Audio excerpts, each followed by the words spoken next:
Ons kom al jare hierheen. Elke Desember. Dis dieselfde gesigte. Dieselfde staanplekke, dieselfde stories om die vuur. Ons maak asof dit 'n veilige hawe is, asof die hekke ons saam beskerm teen die wêreld daar buite.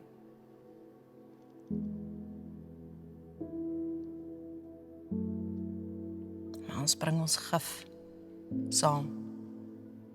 Ons geheime, ons leuns.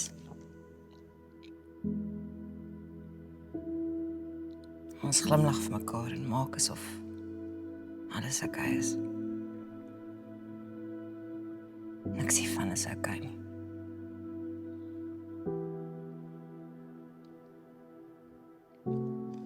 My kind is dood. So asseblief spaar my julle gedagtes en julle gebede. Ek is so gatvol voorgee. En julle is niks van my nie. Julle is net hier om my tragedie in te drink.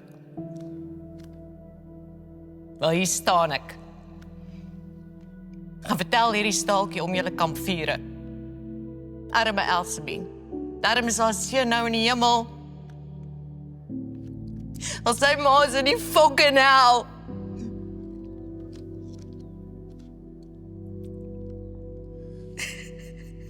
Dis oké.